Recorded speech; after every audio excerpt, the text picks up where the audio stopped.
మన రామకృష్ణ ప్రభు గారు భగవంతుడికి భక్తుడికి వారధిగా వాడిని ఎట్లా అనుసంధానం కలపాలనే దాంట్లో ఆయన తపనంతా కూడా ఎప్పుడు భక్తుడిని భగవంతుడికి వైపు ఎట్లా మలపాలి, భగవన్నామాన్ని ఎట్లా కీర్తింపజేయాలి, వారి జన్మలు ఎట్లా తరింపజేయాలి. ఎందుకంటే ఆయన అందులో తరించింది ఎంతో కొంత. సరే 100% ఇది పూర్ణం ఉండదు, కానీ ఒక 80%, 90% ఆయన తరించడం వల్ల నేను ఐదున్నా కదా. ఈ నామం అసలు ఎంత ఈజీ మార్గం. వాస్తవానికి జ్ఞాని కన్నా పని ఎక్కువ ఉంటుందేమో కానీ భక్తుడికి ఏ పని లేదు, అంతా భగవంతుడు కార్యంగా భావించేటువంటిది కదా అని ఆయన తపన అంతా కూడా మరి చక్కటి ఆ యొక్క లింకును కలిపే విధానం కూడా చాలా చక్కగా కలపటం జరిగినది. అట్లాంటి మరి రామకృష్ణ ప్రభు గారికి యొక్క భగవంతుని యొక్క అనుగ్రహం కలగాలని, అట్లాగే మన అందరూ కూడా భగవంతుని యొక్క ఆశీస్సులు పొందాలని కోరుకుంటూ హరి ఓం శివాయ నమః. ఆది సర్వలోకాలకు ఆధారం ఆదర్శ దంపతులైన లక్ష్మీ శ్రీమన్నారాయణ మూర్తులకు శివపార్వతులకు అనేక శాస్త్రాంగ దండ ప్రణామములు.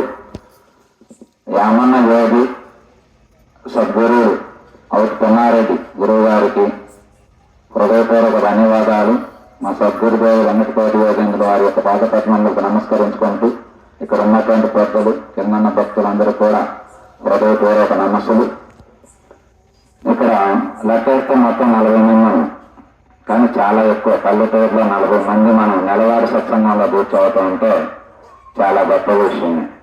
ఇంకొకటి ఏమిటంటే కొన్ని వేదికల మీద ఎందుకు ఆగిపోతే అలజడిగా ఉంటుంది.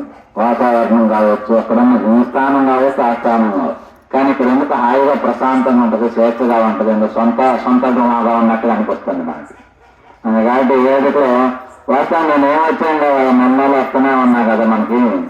మన వాళ్ళు ఎక్కువ మంది ఉంటుండ్రు, అది కల్లా 10 నిమిషాల కంటే కాదులో రావాల్సిందేనని చెప్పి పాపం నాసరే గురువు గారు ఇద్దరు దంపతులు గట్టిగా ఫోన్ చేసి తెలియటం జరుగుతుంది. రావటం వాస్తవాన్ని మంచిది, ఎందుకంటే మన దగ్గరగా ఉన్నాం, పక్కగా ఉన్నాం కాబట్టి. సరే, మరి రోజు చెప్పిందే చెప్పుకోవాలి. ఇప్పుడు మన ఇంట్లో ఉంటుంది, రోజు ఏంటంటాం, రోజు 3-4 కూరలు ఉంటాయి. ఎటు తిప్పి తిన్నా ఆ కూరలో ఆ పైన తినాలి అన్నం, ఆ తెల్ల భోజనమే చేయాలి, ఇంకంత తప్ప ఏముంటుంది. అట్లాగే అదే విధానంలో అదే నిద్ర, అదే సుఖాలు అదే. కాబట్టి కొత్తగా భౌతికంగా ఎలా ఉన్నాయో మరి ఒక సబ్జెక్ట్ పరంగా కూడా ఆధ్యాత్మిక విధానంలో తీసుకుంటే రోజు చెప్పిన పదాలే చెబుతున్నట్టుగా, ఇన్న మాటలే వింటున్నట్టుగా, ఏం కొత్తగా ఏముంది అట్లా రోజు అయ్యే కానీ వస్తుంటది. వాస్తవానికి నాకు కూడా ఏం చెబుతున్నా, నేను కొత్తగా ఏమున్నది అబ్బా, అది ఏమో అది తిప్పి చదవటమే, కానీ అదే కదా ఎంత సేవ చెప్పినా అని మనకు అనిపిస్తూ ఉంటుంది. అయినా మహాత్ములు కొంతమంది చెబుతూ ఉంటారు, తిన్నదైనా తినాలి, ఆ పొద్దున తిన్నావు, మరి మధ్యాహ్నం ఆకలైందని మధ్యాహ్నం తిన్నావు, మళ్ళీ ఇప్పుడు తినాలి తిండి. అట్లాగే జ్ఞానం కూడా అవే ధర్మాలు, అవే సత్యం, అదే జ్ఞానం, అదే నీతి, అదే ప్రేమ, అదే దయ.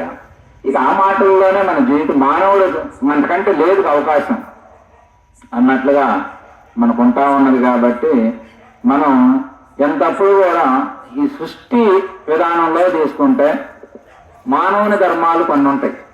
సృష్టి ధర్మం కాటికేయాలి మనం పోయినాం అనుకోండి. సృష్టి ధర్మం ప్రకారం ఆలోచిస్తే మహాత్ములందరూ సృష్టి అంతా అద్భుతంగా ఉన్నదని చెబుతారు. అద్భుతంగా ఉన్నది అని చెప్పడం అర్థం ఏమిటి అంటే, ఏది ఎంత మోతాదులో నడవాలో అంత మోతాదులోనే నడుస్తున్నది సృష్టి అంతా. అంటే ఇప్పుడు మనకి ఎక్కడ దాకా ఎందుకు, ఇక్కడ చెప్పేవాళ్ళు ఒక 4 ఉన్నాం, వినేవాళ్ళు 40 మంది కింద ఉన్నారు. కానీ 40 మంది పైన ఉంటే కుదరదుగా.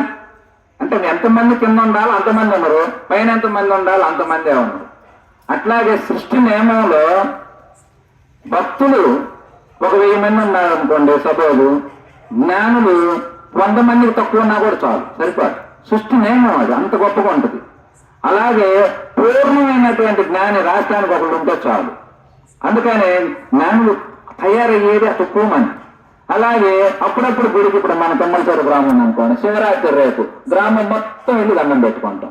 కానీ రోజు శివాలయంలో భజన చేసే స్వామివారు ఎంతమంది ఉంటాం, 20 మంది 25 మంది ఉంటాం. 25 మంది ఎందుకు ఉండాలి, మరి మిగతా వాడు భక్తులు కాదా అంటే ఆ పద్ధతి అంతే ఎక్కడ నడుస్తుంటాయి. అలాగే ఈ సృష్టి నియమంలో ఏంటంటే సృష్టి మొత్తం మానవ జాతి ఎంతమంది ఉండాలో అంతమందే ఉంటుంది, పక్షాదులు ఎంతమంది ఉండాలో అంతమందే ఉంటుంది. ఏ కోరికలు ఎలా తీరాలో అలా తీరుతుంటాయి. ఇది సృష్టి అంత సహజ విధానంలో సాగిపోతా ఉంటుంది. మరి అన్ని సహజంగా సాగిపోతే ఇదేనా ఇప్పుడు దాకా ఆయన ఏదో మంచి చెడుల గురించి వివరించి చెప్పిండు, ఏదో భగవంతుడు అన్నాడు, అదన్నాడు, ఇదన్నాడు అంటే ఈ చెప్పేదంతా కూడా పాత్రలు వాటి ధర్మాల ప్రకారమే చెప్పటం. ఇప్పుడు నేను ఇక్కడ కూర్చున్నా, ఏం కూర్చున్నా జ్ఞానంగా కూర్చున్నా కాబట్టి మీరందరూ గౌరవించిన ఆయన మాకు మంచి చెడుల గురించి వివరించి చెప్పండి, జీవన మార్గాన్ని ఉన్నతంగా ఎట్లా తీసుకుపోవాలి, దేవుని సంతోషం కోసం మేము రోజు పరికల్పన చెందుతున్నాం. కానీ మరి దుఃఖం కలుగుతున్నదే అంటే నీకు దుఃఖమే కానీ సృష్టికి దుఃఖం లేదు. ఎందుకంటే సృష్టి ఈ జీవులను సృష్టించుకున్నదన్నీ ఎందుకంటే ఆనందం కోసమే. మరి ఆనందం ఏడుపు ఎందుకంటే ఏడుపు, దుఃఖము, బాధ, సంతోషము, ఆనందము ఇవన్నీ ఉన్నాయి. కారణం ఏమిటంటే ఇవన్నీ కూడా ఇప్పుడు మనం ఆహారం తీసుకుంటాం. ఒకరోజు పులిహార తింటాం, ఒకరోజు పలావ్ తింటాం, ఒకరోజు వైట్ రైస్ తీసుకుంటాం, ఇంకొక రోజు కారం వేసుకొని తింటాం, ఒకరోజు పచ్చళ్ళు తింటాం, ఒకరోజు ఇంకా ఏదో తీపి తింటాం. ఎందుకు మరి తీపికి కారం తీపి తింటే నీకు సుఖం ఉందని నీకు తెలుసు, తీపి తినొచ్చుగా. కారం ఎందుకు తింటావు? కారం తింటావు, తిన్న తర్వాత మంట పుట్టిందని బాధపడతావు. ఎందుకు మా బాధపడుతున్నావు అంటే కారం కూడా నీకు రుచి, కారం కూడా నీకు ఆనందం. అందుకని కారం మంట పుట్టినా కూడా కొంతమంది వెజ్జీలు తింటుంటారు, బాగా మంట పుడుతుంటారు, కళ్ళమ్మ నీళ్ళ తేనా వాడికి బాగుందని నేను తింటాం. మనందరం మంట పుడుతున్నా కూడా తింటాం. ఎందుకని అంటే బాగుంది అంటే సృష్టి నియమం ప్రకారం ఏం జరుగుతుందని ఆలోచిస్తే భగవంతుడు మన సుఖ దుఃఖాలు, కష్టాలు, నష్టాలు, బాధలు, వేడుకులు ఇవన్నీ కూడా ఆయనకు ఒక వేడుకలు. మన ఏడుకులన్నీ ఆయనకు వేడుక అంట. మనం బ్రహ్మోత్సవాలు అంటాం. బ్రహ్మోత్సవం అంటే ఏమిటి? ఇదంతా కూడా బ్రహ్మం యొక్క ఉత్సవం. ఈ సృష్టి అంతా ఉత్సవంలో నడుస్తుంది. ప్రతి క్రియలన్నీ ఉత్సవంగా ఉంది. వేడుకలు, వేడుకంటే ప్రతిరోజు ఆయనకు అది వేడుక లాంటిది. మరి ఇంత గొప్పగా ఉన్నది మరి అంటే మరి ఇంకేంది మన పరిస్థితి అంటే మనం ఏం చేయాల్సిందల్లా ఉన్నాయని తెలుసుకోవటం అంతే. ఇప్పుడు ఏం జరుగుతుందా, ఇప్పుడు జరుగుతుందని తెలిసిందనుకోండి హాయిగా ఉంటుంది. అంటూ ఇంతేనా, రహస్యం తెలిసిందనుకోండి ఇంతేనా అనుకుంటాం. ఒక చీకట్లో అక్కడ చీకటి ఉంది, ఓ తాడు ఉంది, దాన్ని చూసి మనం మనసు ప్రేమించింది, అయ్యో ఓ పాము అనుకోండి, దగ్గరికి పోదామంటే భయపడినాం. కానీ అది తాడని తెలిసింది, ఎలుతురు వచ్చింది, తాడని తెలిసింది, సత్యం అర్థమైంది, హాయిగా ఉంటుంది. ఏంటి అట్లాగే మన జీవితంలో ఈ సుఖదుఖాలు ఇవన్నీ భగవంతుని యొక్క సంకల్పాలు. పోనీ భగవంతుని అర్థం కాదు, నీవు పెట్టుకునే ఇవన్నీ అని మనకి ఇంత క్లియర్గా మనకు అర్థమైంది అనుకోండి, ఎంతో హాయిగా ఉంటుంది జీవితం. అందుకని ఏమి చెప్పినా కూడా మరి ఈ చెవటాలు, ఈ ఎక్కువ తక్కువలు, ఒకరోజు ఏమో మత మార్పుల గురించి తెగ చెప్పి తెగ బాధపడతా ఉంటారు. అంటే బాధపడేది ఎవరంటే మనలో ఉన్నటువంటి ఒక భావన, మనలో ఉన్న ఒక ధర్మం.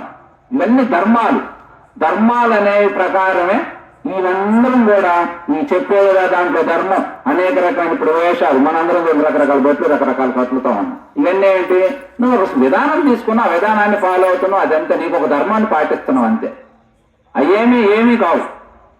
నువ్వు పట్టించుకుంటే ఆ ధర్మాలన్నీ కూడా ఆయా పరిస్థితులను బట్టి, ఆయా స్థితులను బట్టి నువ్వు పాటించడమే కానీ సృష్టి ధర్మం ప్రకారం వస్తే ఇవన్నీ ఏమి లేవు, అన్ని భగవత్ క్రియల్లో మారిపోతాయి. అంత భగవంతుడు తప్ప మరొకడు కనపడదు. అంత భగవంతుడని ఈ స్థాయికి జ్ఞానంతో ఆలోచించే వాళ్ళకే. అందుకని సృష్టిలో పాపాలు లేవు, లోపాలు లేవు. ఉన్నదేంటంటే భగవంతుని యొక్క ఆనంద క్రీడ ఇదంతే. అన్ని ఆడుకునేవాడు అన్ని తానయ్య ఉన్నాడని చెప్పి మహాత్ములు కంఠాపదంగా దాన్ని దర్శించారు. అందుకనే వాళ్ళకి ఏది పెద్దగా లోకంలో మార్చాలని కానీ, ఇప్పుడు మా అందరం మేమెందుకు నాలాంటి వాడు మార్చాలంటుందంటే మిడిమిడి జ్ఞానం వల్లే. మిడిమిడి జ్ఞానం ఒకటి. రెండవది ధర్మం ప్రకారం నాకు కాస్త దేశభక్తి, కాస్త దైవభక్తి, కాస్త నా సంస్కృతులు, మా సాంప్రదాయాలు ఇవన్నీ నేను ఇబ్బంది ఎత్తుకున్న దగ్గర నుంచి ఇప్పుడు ఊర్లు తిరిగి ఇవన్నీ నేను ప్రచారం చేయాల్సి వస్తుంది. ఎందుకంటే నువ్వు పట్టుకున్న ధర్మమే. ధర్మం అంటే ఏమిటి? ధరించటం. అంటే నువ్వు దాన్ని ధరించావు. ధరించిన తర్వాత ఏం చేస్తావు? మైకు పట్టుకొని చెప్పాల్సిందే. నువ్వు మాట్లాడుతూ కానీ మైకు దాని సిస్టమ్, దాని ధర్మం ఏమిటి? నువ్వేం పలికితే అది పలుకుతా ఉండదు. అట్లాగే నేను అనేటువంటి లోపల ఉన్నటువంటి నాలో ఉన్నటువంటి కొన్ని జ్ఞాన ధర్మాలు అవి నన్ను కొన్ని పట్టుకొని ఈ దేహాన్ని వాడుకుంటా ఉన్నాయి. అత్తమ్మలు గారువా అక్కడ మనోళ్ళు ఉంటారు, కొన్ని నెత్త చెప్పి పట్టు చెప్పాలి ఓ తపన కరకాలు ఆడుతూ ఉంటుంది. ఏముంటది? ఏం లేదు సృష్టిలో. అందుకనే ఇవన్నీ మనకు ధర్మం అనేది మనకు చాలా ప్రధానమైనది. ధర్మం అసలు సృష్టి అంతా ధర్మం మీద ఆధారపడి నడుస్తున్నది. సృష్టికర్త కూడా సృష్టిని సృష్టించినటువంటి విధానం కూడా ధర్మం ప్రకారమే సృష్టి జరిగింది. ధర్మం ప్రకారమే సృష్టి నడుస్తున్నది. ధర్మం ప్రకారమే లయం జరుగుతున్నది. ధర్మం ప్రకారమే ఈ జీవులన్నీ కూడా అలానే ధర్మం ప్రకారమే నడుస్తున్నాయి. మరి ధర్మం ప్రకారం నడవట్లేదుగా, ఎక్కడెక్కడ బాధపడుతున్నారు అంటే బాధలు కూడా ధర్మంలో భాగాలు. ఇంత లోతుగా ఆలోచించాలన్నమాట. ఇట్లా ఇంత సూక్ష్మంగా ఆలోచించినప్పుడు ప్రతిదీ ధర్మం అయ్యే ఉన్నది, ధర్మం కానిదే లేదు. కాకపోతే ధర్మం అనేది మరి అన్ని ధర్మం అయితే అన్ని పవిత్రంగా కావట్లేదుగా అంటే సృష్టి ప్రకారం అన్ని రైతే, అన్ని పవిత్రతే. కానీ మనం కింద స్థాయికి వచ్చి నేను మనిషిని, మానవుణ్ణి, నేను ఫలాని కులస్తుని, ఫలాని జ్ఞానవంతుడిని, భక్తుడిని, ఫలాని ఆ భక్తుడిని, ఈ భక్తుడిని, ఇవన్నీ నువ్వు పెట్టుకున్న ధర్మాల ప్రకారం మన బోధలన్నీ ఉంటాయి. మనకు బోధించేది కూడా రోజు అయ్యే. ఇప్పుడు రామకృష్ణ ప్రభు గారు చెప్పారనుకోండి, కృష్ణతత్వం గురించి చెప్తారు ఆయన. రాధాకృష్ణుల యొక్క ప్రేమంతా కూడా భగవంతుని భక్తునికి ఆపాదించి అది ఏ తత్వం అయితే ఆయన పెద్దలు వాళ్ళ పెద్దల నుంచి ఆ సాంప్రదాయాన్ని తీసుకున్నారు, ఆ సాంప్రదాయాన్ని తను పొంది అది నిజాన్ని నమ్మి ఆ నిజాన్ని నమ్మిన దాన్ని మిమ్మల్ని కూడా అట్లా మార్చటం. అసలు సృష్టిలో రహస్యం ఏమిటో చెప్పనా? మనం తయారు కావటం, మేము తయారైన దాన్ని మేము కావటం, కమ్మని చూడటం, అలా తీర్చిదిద్దటం. అది మంచా చూడా? ఇదే రామకృష్ణ తను తాగి నలుగురిని తాగటం ఎంత గొప్ప విషయం అనుకున్నది. నేను డబ్బులు పెట్టి తాగుతున్నాను, తాపిండి. మరి అయాలేంది? అది ఎట్లా ఏమైనట్టు? అయాలు తాపినవుగా, అప్పుడు నీకు ధర్మమే అనిపించిందిగా, అదే నీకు నిజమే అనిపించింది. అది భ్రమేం కాదు ఆ రోజు జరిగిందంతా. కానీ మరి ఆ రోజు అంత దానికోసం అంత కృషి చేసిను, నీ జీవితం అంతా కూడా దాంట్లో చాలా త్యాగం చేసిను. ఆ తర్వాత ఇప్పుడు భక్తులుగా మారింది. ఇప్పుడు అందరిని భక్తులు చేయాలనేది ఆయన కోరిక. అంటే అప్పుడు ఆ పాత్ర ధర్మానికి న్యాయం చేసింది. ఇప్పుడు ఈ పాత్ర ధర్మానికి న్యాయం చేయటం అంటే పాత్ర ధర్మాలే పనిచేస్తున్నాయి. ఇప్పుడు రేపొద్దున ఇప్పుడు వేషం తీసేసి ఈ పాత్ర నాది కాదని వదిలేసి వేరే దాంట్లో పోయిందనుకో మళ్ళీ అందులో పనిచేస్తాం. ఇప్పుడు మన దేశ సరిహద్దుల్లో సైనికులు ఉన్నారు. వాళ్ళ ప్రమాణం ఏమిటి? వాళ్ళ మనసులో మొత్తం పీడిస్తారు. ఏమిటి? కుటుంబం లేదు, నీకు ఎవరికి సంబంధం లేదు, దేశం దేశం దేశం దేశం అని పీడిస్తారు. వాళ్ళు దేశం కోసం ప్రాణాలు అర్పించడానికి కూడా సిద్ధమవుతారు. అట్లాగే మన ముస్లిమ్స్ కొంతమంది వాళ్ళకి జిహాద్ ట్రైనింగ్ ఇస్తారు. అంటే అర్థం ఏమిటంటే నీ బుర్రలో ఏం లేదు, నీకు అసలు ఏమీ కావు, శుద్ధంగా ఉన్నావు. మన ప్రతి మనిషి శుద్ధంగా ఉంటాం. కానీ ఆ ఒక మనిషి తయారయ్యి తాను ఇతరులను తయారు చేస్తుంది లోకంలో. మేమందరం ఇప్పుడు గురువు పాత్ర కూడా అదే. గురువు అంటే ఏమిటి? మనకి గురువు అనే స్థానం ఉన్నతమైన స్థానం. దైవ జ్ఞానం పూర్తిగా పొందారు. పొందిన తర్వాత నేను పొందాక మీరు కూడా పొందొచ్చు, కానీ మేమందరం బోధిస్తా ఉంటాం. ఇట్లా లోకంలో మంచి చెడులు ఇవన్నీ కూడా ధర్మాల ప్రకారమే మనకి ఇట్లా కొనసాగుతా ఉంటాయి అన్నమాట.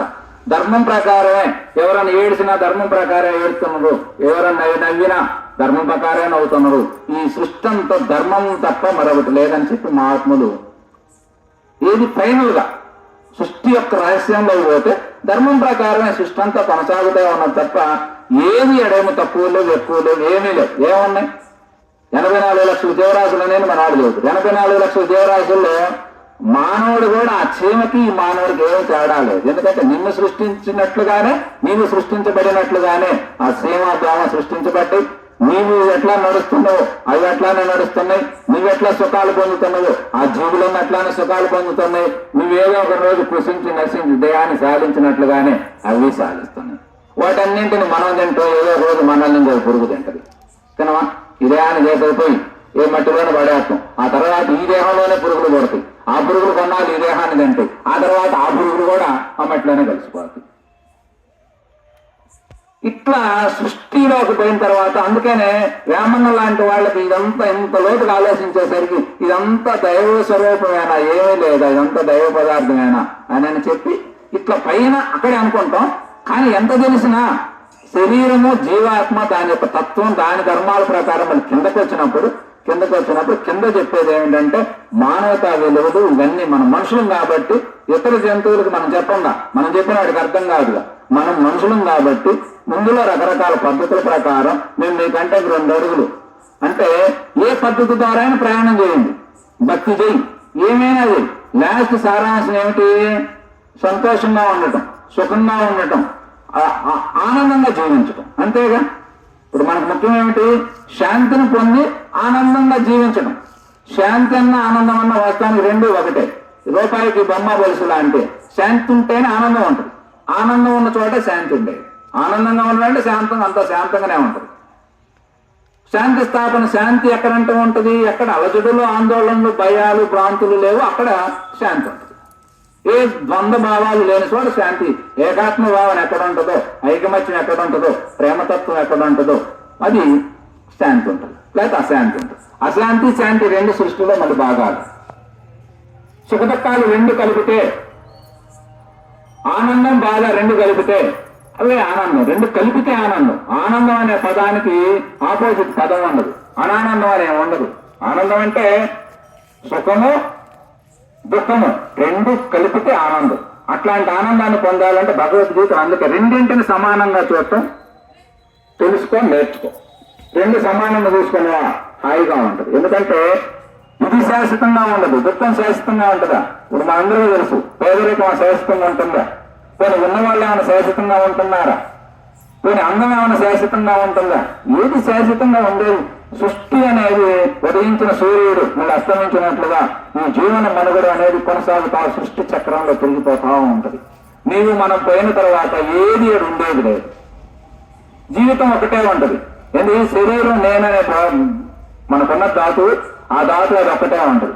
జన్మలు ఇవన్నీ ఏంటంటే ఆత్మకు జన్మలు ఉన్నాయని సృష్టి రహస్యంలో పోతే ఆత్మ కూడా లేదు. ఎందుకంటే ఆత్మ దైవం అయి ఉన్నదని చెప్పి మనకు శాస్త్రాలను బోధిస్తాను. అంటే విశ్వం మొత్తం నడిపించే ఆత్మే నీలో ఉన్నటువంటి ఆత్మ దైవాత్మ. ఎందుకంటే విస్తరించిన దాన్ని దైవాత్మ పరమాత్మ అని చెప్పారు. శరీరంలో ఒక దేహంలో ఇమిడి ఉన్నప్పుడు దాన్ని ఆత్మ అన్నారు. అందుకని నీ ఆత్మ గురించి, నీ ఆత్మ అంటే నీవు ఆత్మ, నీ ఆత్మ కావాలి, నీవు దేహాన్ని, నీ ఆత్మ దైవాత్మ ఒకటే అని చెప్పి ఆ తెలుసుకున్నప్పుడే ఈ ద్వంద్వ భావాలు పోతాయ్యా అని చెప్పి మనకు మామూలు జనాల భాషలో చెప్పేది ఏమిటి?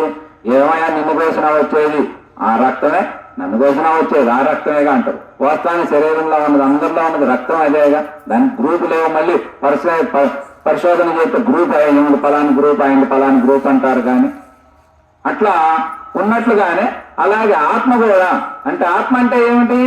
ఆ లోపల ఇప్పుడు ఏదైతే మనందరం నడిపిస్తా ఉన్నదో ఆ చైతన్యం పేరే ఆత్మ అన్నారు, దాని పేరే దైవం అన్నారు. దానికి అనేక రకమైన పేర్లు పెట్టారు. కానీ దాని గురించి ఈ దేహం ఉండగానే రోజు చింతను, పూజలు చేస్తున్నావు, అనేక రకమైన సుఖాలు పొందుతున్నావు, నిద్రపోతున్నావు, దైవ స్మరణలు కూడా చేస్తున్నాం. ఏమి చేసినా చేస్తుంది ఎవరు, చేయించుకుంటుంది ఎవరు అన్నది మనకు తెలియాలి. ఇది భక్తిలో కీలకమైనటువంటిది. ఇలాంటి పరిశోధన మనం చేస్తేనే నీకు ఆ దైవ జ్ఞానం అనేది అద్దేది. లేదనుకోండి చేస్తాం. నిన్న మా ఆశ్రమంలో భారీగా ఖర్చు పెట్టి కార్యక్రమాలు అయితే మనం చేశారు. ఏమి దానివల్ల ఏంటి? కర్మకాండలు అవన్నీ. అంటే భక్తితో కూడిన కర్మకాండ అదంతా తప్పేం కాదు. అవన్నీ ప్రాథమిక దశల్లో వాళ్ళందరికీ ఉపయోగపడతాయి. మానవతా విలువలను పెంపొందించి దైవ జ్ఞానానికి దారులు వేయడానికి ఉపయోగపడేది అదంతా. కానీ మనం ఎంతసేపు భూమిని 10 సార్లు దున్ని వ్యవసాయం చేసినా నువ్వు విత్తనమేగా ఏం ఉపయోగం ఉంటుంది చెప్పండి? ఒకవేళ వేసును కల్తీ విత్తనాలు వేస్తావు, చెట్టు పెరిగింది, పంట పండల ఉపయోగం ఏముంది?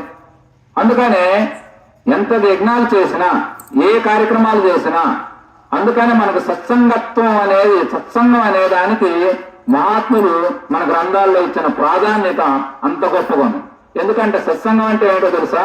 బాగా సాగైన భూమిలో మంచి వర్షించి భూమి ఆగా అదునులో ఉన్నప్పుడు ఒక సరైనటువంటి మంచి విత్తనం వేస్తే భూమి ఎట్లా లో నుంచి విత్తనం వికసించి దాని పద్ధతి, దాని ప్రకారం అది అనేక రకాలుగా రూపాంతరం చెంది మంచి ఫలాలను అందిస్తుందో అట్లాగే సత్సంగం అనే దాంట్లో సరైనటువంటి జ్ఞానం సరైన సమయం చూసి చిత్తంలో విత్తనం సరైనటువంటిది పడితే ఆ విత్తనం అది పెరిగి పెద్దదవుతా ఉంటది.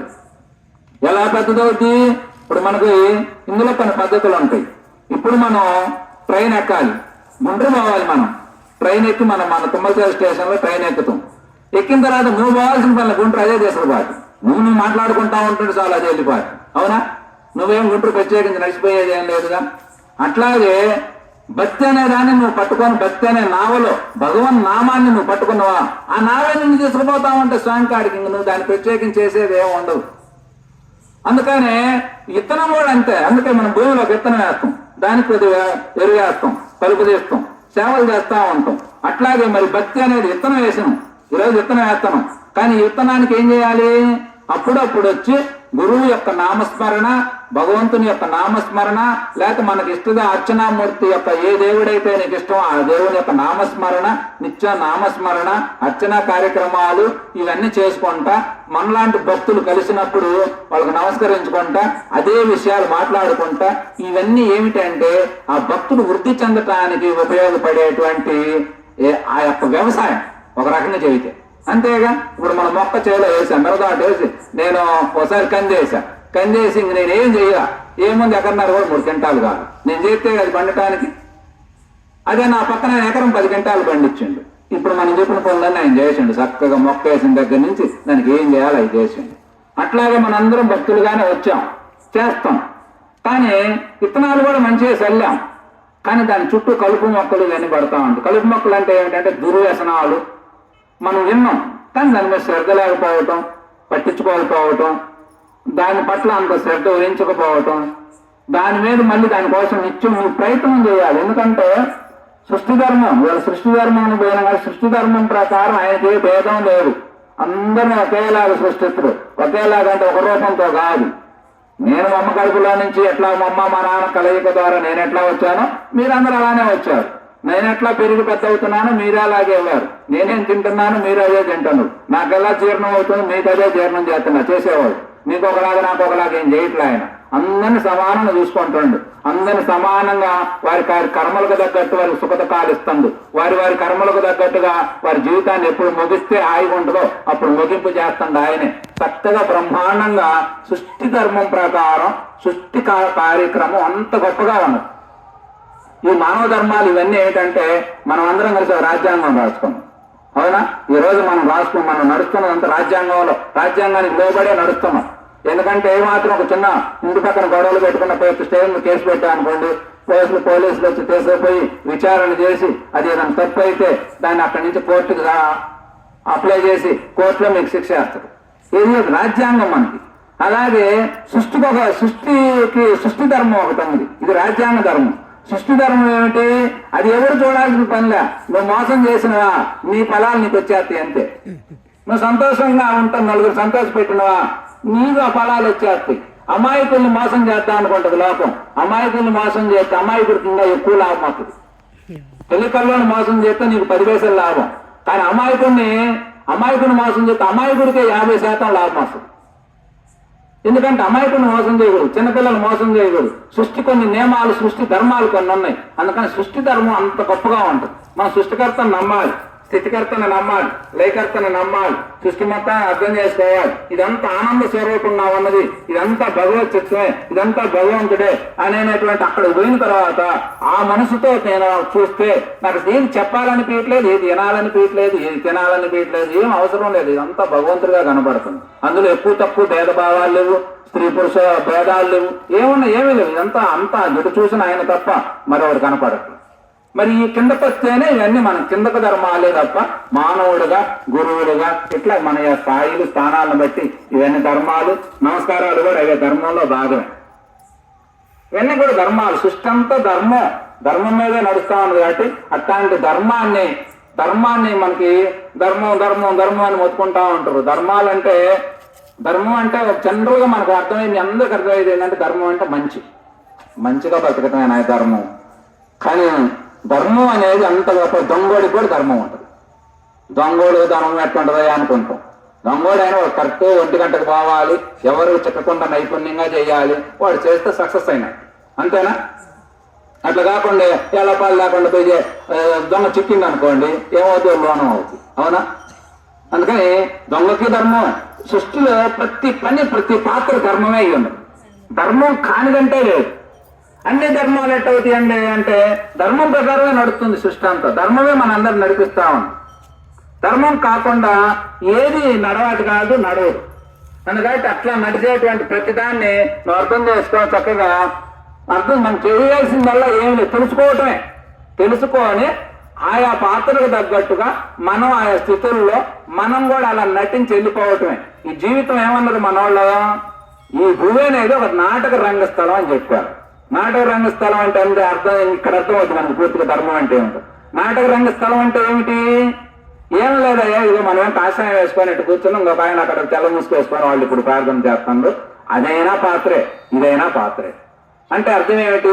మనకి ఎట్లా ఇది అర్థం అవుతుంది అంటే, ఇప్పుడు సినిమాలో ఉంది అన్నమయ్య పాత్ర వేసిన నాగార్జున నటనే. నాగార్జున నటనే కదా, ఆయన నిజమైన అన్నమయ్య కాదు. వెంకటేశ్వర స్వామి వేసిన సొమ్మును నటనే, అవునా? ఆయన మన దేవుడుగా ఆయన కిరీటాలని అనుభవం వైకుంఠం నుంచి వచ్చిండు అనుకున్నాం. అయినా ఆ వెంకటేశ్వర స్వామి పాత్ర వేసిన సొమ్మును నటనే, నాగార్జున అన్నమయ్య నటనే. ఇంకా కింద భక్తులందరూ ఏడుకొండవాడు వెంకటరమణ అన్నది నటనే. అంటే ఈ సృష్టి అంతా నటనే తప్ప నటనలో భాగమే ఈ నాటకం. నాటకం అందుకే భూమేనైతే రంగస్థలం అని చెప్పి మహాత్ములు ఏమి చేసినా నటనే. అందు కాబట్టి మరి నటనే కదా, ఏదైనా పాత్ర నటనే కంటే నటనే కానీ జీవి ఆనందం కోసం పరితపన చెందుతా ఉన్నది. కాబట్టి నువ్వు ఆనందంగా జీవించాలంటే నువ్వు యామన్న ఎదుర్కోవటానికి వచ్చి కూర్చో. ఏడు మంచి చెడుల గురించి చెబుతారు, నువ్వు ఎలా నడుచుకోవాలో చెబుతారు. నువ్వు ఇదంతా నటన నీకు తెలిసిందనుకో, నీకు అసలు ఏ సుఖ దుఃఖాలతో నీకు పని లేదు, కీర్తి అపకీర్తులతో నీకు పని లేదు, నువ్వు దేనిని ఆశించాల్సిన పని లేదు, యాచించాల్సిన పని లేదు. నీవు చక్కగా నీ పని నువ్వు స్వధర్మం ప్రకారం. అందుకే భగవద్గీత అద్భుతమైనటువంటి మాట ఏంటంటే ధర్మానికి స్వాగలిపేశాడు స్వామి. స్వాగలిపి స్వధర్మం, నీ స్వధర్మం ప్రకారం నీకు మైకొత్తనాలు మాటలు చెప్పు, ఏది లేదా కూర్చోన్న కాసేపు, ఏదైనా పని వస్తే చెయ్యి, ఏదైనా స్వధర్మాన్ని నువ్వు పాటించమని కృష్ణ భగవానుడు యొక్క ఈ ఒక్క లాజిక్ ఎంత గొప్పగా ఉంటుందో. నీ స్వధర్మం ప్రకారం నువ్వు పని చేయంతే, చేయటమే తప్ప ఏది మనం ఇది మన మీద ఆధారపడినది కాదు, మనం లేకపోయినా ఆగేది కాదు. సృష్టి అనేది మొత్తాన్ని తనను వాడుకుంటుంది, అదే నడిపిస్తుంది, అదే తరిస్తుంది, అదే ఆనందపడతా ఉన్నది. ఇప్పుడు మనం ఒక 50 ఏళ్లకు ముందు మనం లేవు, ఇంకో 10 ఏళ్ళకి 20 ఏళ్ళకు మనం ఉండం. నేను సృష్టి ఆడితాను బొద్ద ఆడిపోదుగా, ఎప్పుడూ ఉంటుంది. అందుకే కాబట్టి సృష్టి ధర్మాన్ని మనం అర్థం చేసుకోవాలి. ఇవన్నీ ఇప్పుడు దాకా మన గురువు మమతా చెప్పేవన్నీ మానవతా విలువలు, మానవతా ధర్మాలు, దైవానికి చేరటానికి ఎట్లా ఉపయోగపడతాయి, మానవుడు సుఖంగా ఎట్లా జీవించాలి, కుటుంబ వ్యవస్థలో ఎట్లా ఆనందంగా ఉండాలి అని ఇవన్నీ విలువలతో కూడుకున్నటువంటి ధర్మాలని బోధిస్తూ ఉంటారు. కానీ ఫైనల్ గా చివరిగా సృష్టి ధర్మం కాడికి పోయి ఆలోచించండి అనుకోండి, అక్కడ దాకా ప్రయాణం చేయాలంటే చాలా కష్టం. ఎందుకని కష్టం అంటే ఇప్పుడు ముందా చెప్పారు ఏమని, శరీరాన్ని విడిచేటప్పుడు ఒక్కసారి నా నామస్మరణ చేస్తే చాలా అన్నది. నిజానికి వస్తుందా? ఒక్కసారి నీవు నామస్మరణ పొద్దున ప్రాణం పోయేటప్పుడు వచ్చి నారాయణ అనంటే నారాయణ అంటున్నా అనలేడు. నారాయణ కాదు, మీరు ప్రాక్టీస్ చేయండి. మీరు తుమ్మితే వెంటనే నారాయణ అనగలిగితే మీరు ప్రాక్టీస్ లో ఉన్నట్టే లెక్క. నేను పరిశోధన చేశా, ఏందని సార్ నేను అనుకున్న మంత్రం నేను అనలేకపోతున్నా ఏందనిపించింది నాకు. అమ్మ అంటాం, ఎందుకంటే అది ఎప్పటి నుంచి అలవాటైంది. లేకపోతే కొంతమంది తుమ్మి, ఎందుకంటే మనకి గ్రూప్ ప్రాక్టీస్ కోసం చదువుతున్నాం, తుమ్మగానే మీరు ఈ రోజు ఏ మంత్రాన్ని అయితే స్మరిస్తా ఉన్నారో దాన్ని మనస్ఫూర్తిగా అనుకోగలగాలి. అనుకుంటే మీరు ప్రాక్టీస్ లో ఉన్నట్టే, ఉత్తీర్ణత సాధిస్తున్నట్టే. తుమ్మి మెలకుండా అంటే అది పశువుతో సమానం అని చెప్తున్నారు మహాత్ములు.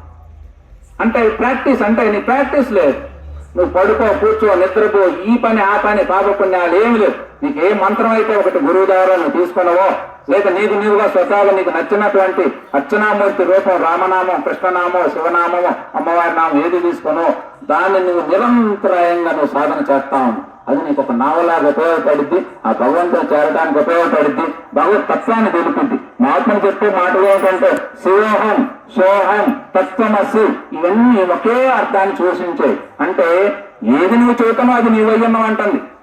అర్థమైందా?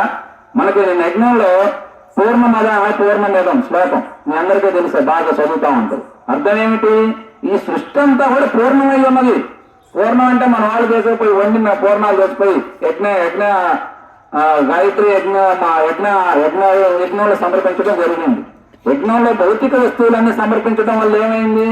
అక్కడ ఉన్నటువంటి ప్రకృతి అంతా కూడా, అక్కడ ఉన్నటువంటి గురువు వాసనలు ఏమైనా ఉన్నా, లేకపోతే పీడలు ఏమైనా ఉన్నా, మన శరీరానికి సంబంధించినటువంటి అన్నీ కూడా ఆరోగ్యపరమైనటువంటి కారణం ఏంటంటే ఇంకా ఇప్పుడు వచ్చే కల్తీలు. వాస్తవానికి మంచి ద్రవ్యాలు అనుకోండి, అక్కడ ఉన్న వాతావరణం అంతా శుద్ధ అవుతుంది. ఆ దానిని మన ఆక్సిజన్ అంతా తీసుకుంటే మన బాడీలో ఉన్నటువంటి శరీరానికి సంబంధించినటువంటి ఇంద్రియాలన్నీ, శరీరానికి సంబంధించిన భాగాలన్నీ పరిశుద్ధం అవుతుంది, బాగా యాక్టివ్గా పనిచేస్తుంది.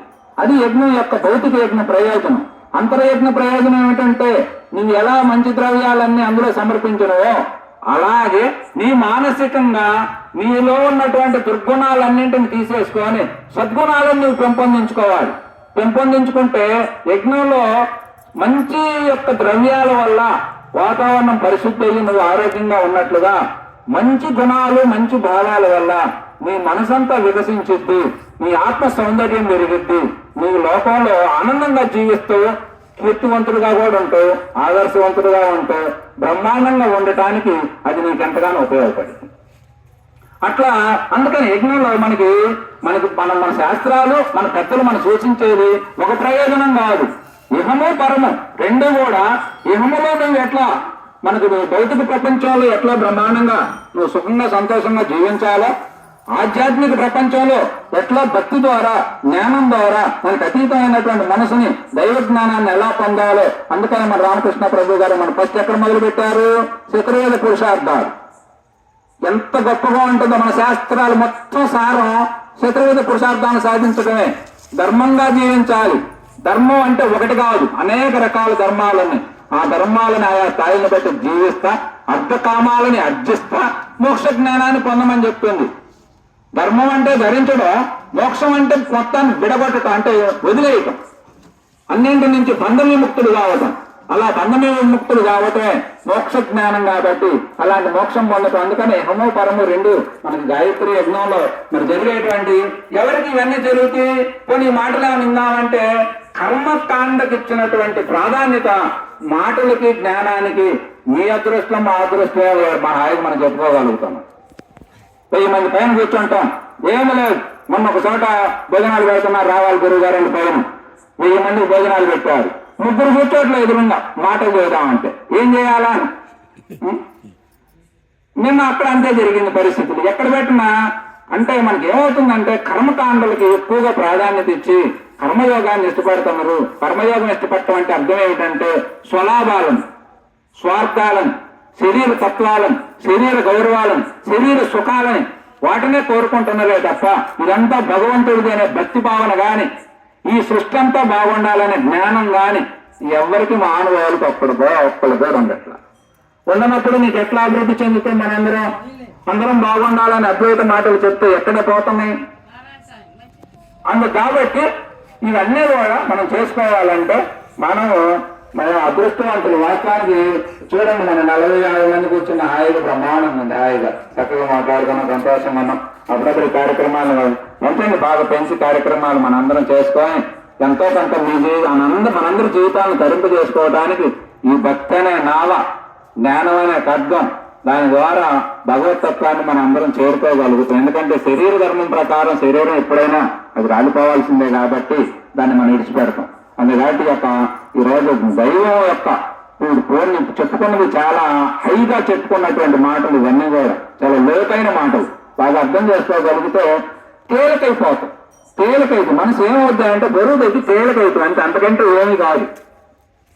జ్ఞానవంతుడు ఉన్నవాడు లెక్క. ఇప్పుడు ధనవంతుడు అన్నాడు అన్నట్టు సమస్య తట్టుకుంటా నాకేమైతే వాళ్ళు వచ్చిపోతా అంటారు. ఇందులో కూడా జ్ఞానం ఉందనుకో సృష్టిలో ఏమైతే అంటారు. 10 మంది పోయారా పోనీ, పోతే అడిగిపోతుంది, పోయేది ఏముంది అంత భగవంతుడేగా అంటాడు.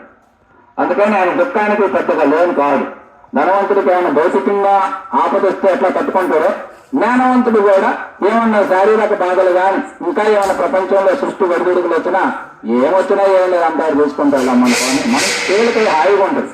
అలా హాయిగా మనందరం ఆ హాయితనాన్ని, ఆ యొక్క శాంతిని, ఆ యొక్క ఆనందాన్ని ఇవన్నీ మనం పొందాలంటే భగవద్భక్తి మనకు ప్రధానమైనది కాబట్టి, జ్ఞానం మనకు ముఖ్యమైనది కాబట్టి ఇవన్నీ మనం పొందాలి అని కోరుకుంటూ హరి ఓం తస్య సర్వం స్వార్పణమస్తు. ఓం.